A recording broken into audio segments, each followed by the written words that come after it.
Hello friends, আবারও একটা recipe নিয়ে চলে এলাম। আজকের রেসিপি হচ্ছে হাতে মাখা চিকেন। যাদের হাতে সময় কম আছে, হোস্টেলে থাকো বা কর্মসূত্রে বাইরে থাকো, আজকের চিকেন রেসিপিটা তাদের জন্য। এই রেসিপিতে কোনো লঙ্কা বা হলুদের গুঁড়ো ব্যবহার করা হয় না। হাতে মেখে বসিয়ে দিলেই ঝটপট তৈরি হয়ে যাবে আজকের এই চিকেন রেসিপিটা।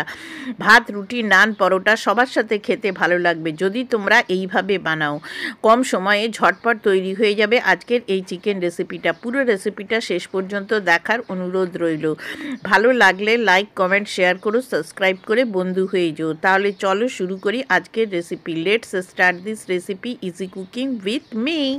হাতে মাখা চিকেন রেসিপিটা বানানোর জন্য এখানে আমি 750 থেকে 800 গ্রাম মতো চিকেন নিয়েছি। নিয়ে ভালো করে ধুয়ে জল ঝরিয়ে নিয়েছি। দেখো চিকেনের পিসগুলো মোটামুটি মিডিয়াম সাইজের করে কেটে নিয়েছি। এবারে একটা পেস্ট বানাতে হবে। প্রথমে একটা মিক্সিং জার নিয়ে এতে দুটো পেঁয়াজ একটু ছোট করে কেটে দিয়ে দিলাম। আর দিয়ে দিচ্ছি একটু রসুনটা বেশি লাগবে, একটা পুরো রসুনের যতগুলো কোয়া ছিল সবগুলো দিয়ে দিলাম। আর ঝালটা তোমরা তোমাদের পছন্দ মতো দেবে। এখানে আমি 10-12টা মতো কাঁচা লঙ্কা দিয়ে দিচ্ছি। আর দিয়ে দিচ্ছি দুটো টমেটো। শুকনো লঙ্কা যেহেতু ব্যবহার হবে না, তোমরা লঙ্কাটা সেই রকমভাবেই দিয়ে দেবে। এক মুঠো ধনেপাতা কুচি ডাঁটা সমেতই দিয়ে দিলাম। আর দিয়ে দিচ্ছি এখানে বড় চামচের 2 চামচ মতো টক দই, এটাও এই সময় দিয়ে এবারে এই সবগুলো খুব ভালোভাবে একটা পেস্ট বানিয়ে নিতে হবে। দেখো ঠিক এই রকম পেস্টটা হবে। কালারটাও কত সুন্দর এসছে। এবারে এই মাংসর ভেতরে প্রথমে দিয়ে দিচ্ছি 1 চামচ মতো লবণ। লবণটা স্বাদ অনুযায়ী দেবে। 1 চামচ লবণ দিয়ে দিচ্ছি। হাফ চামচ দিয়ে দিচ্ছি ধনে গুঁড়ো, হাফ চামচ জিরে গুঁড়ো। আর যে মশলাটা করে রেখেছি পেস্ট, সেই পেস্টটা সম্পূর্ণ এর ভেতরে ঢেলে দিতে হবে। আজকে আমি একদম সিম্পলভাবে তৈরি করেছি যাতে সবাই এই রেসিপিটা বাড়িতে বানাতে পারো। দিয়ে এবারে এর ভেতরে 1 চামচ মতো সর্ষের তেল দিয়ে দিচ্ছি। দিয়ে এবারে এটাকে সবগুলো ভালো করে এটাকে মিশিয়ে নিতে হবে। নিয়ে এটাকে মিনিমাম আধ ঘন্টা মতো তোমরা এটাকে মেখে রেখে দেবে। কিন্তু যেহেতু এখন গরমের সময়, সেহেতু এটাকে বাইরে রাখবে না, ফ্রিজে রাখবে। আর ম্যাক্সিমাম 1 ঘন্টা মতো রাখতে পারবে। এবারে এটাকে যত বেশি এরকমভাবে মেখে রাখবে তত কিন্তু মাংসের টেস্টটা ভালো হবে। এবার এটাকে আমি আধ ঘন্টা পর ফিরে আসছি। এবারে দেখো এখানে আমি কিছু গোটা গরম মশলা নিয়েছি। 1 চামচ গোলমরিচের গুঁড়ো, 2টো এলাচ, দারচিনি, একটু নাটমেগ পাউডার আর 3-4টে লবঙ্গ নিয়ে এগুলোকে গুঁড়ো করে নিয়েছি।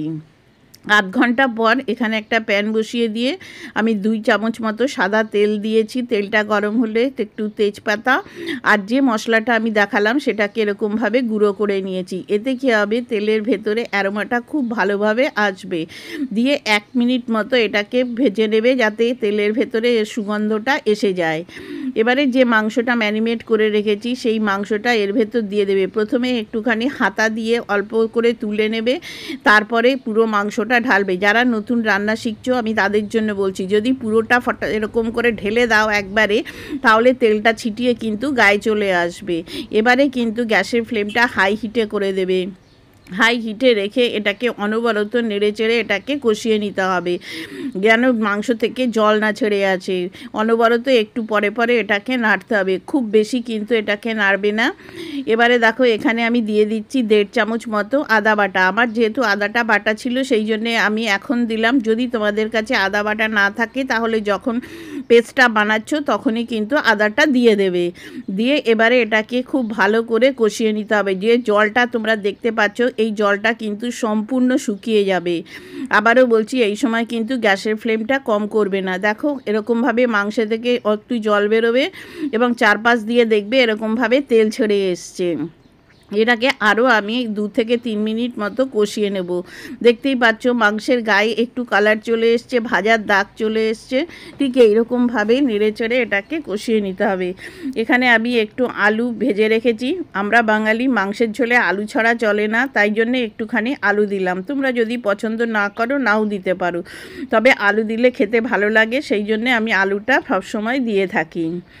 দেখো এবারে দেখো তোমাদের দেখাচ্ছি মাংসের গায়ে কি সুন্দর একটা লাল লাল মতো ভাজার দাগ চলে এসছে।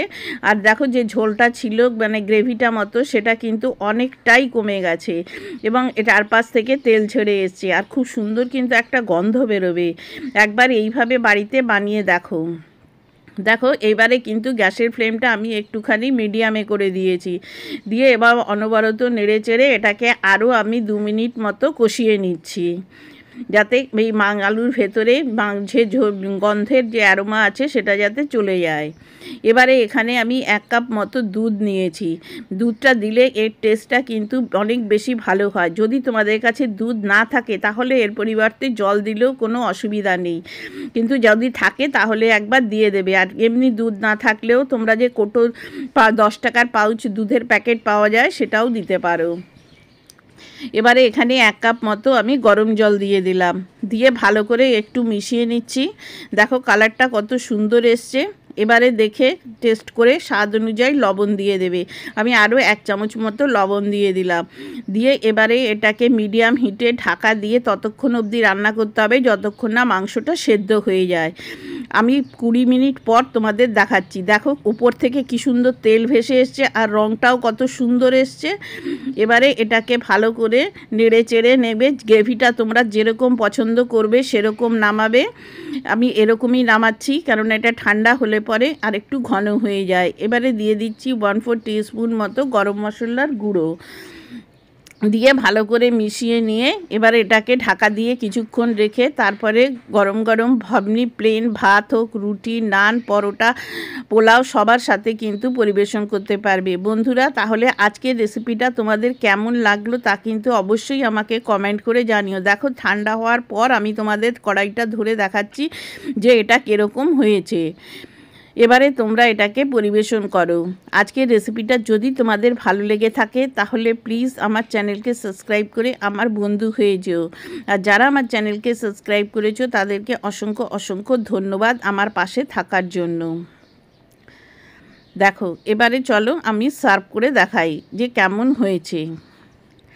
আমার চ্যানেলে আরও অনেক রেসিপি আছে, তার লিংক আমি নিচের ডেসক্রিপশানে দিয়ে দিয়েছি, অবশ্যই একবার ডেসক্রিপশানটা চেক করে দেখতে পারো। আর ফেসবুক থেকে যদি তোমরা এই রেসিপিটা দেখো তাহলে আমার ফেসবুকের পেজটাকে ফলো করতে ভুলো না। পুরো রেসিপিটা আমার সাথে দেখার জন্য তোমাদের সবাইকে অসংখ্য অসংখ্য ধন্যবাদ। তাহলে আবার দেখা হবে আবার আর একটা রেসিপি নিয়ে। ততদিন অবধি ভালো থেকো, সুস্থ থেকো, সবাইকে ভালো রেখো। Thank you.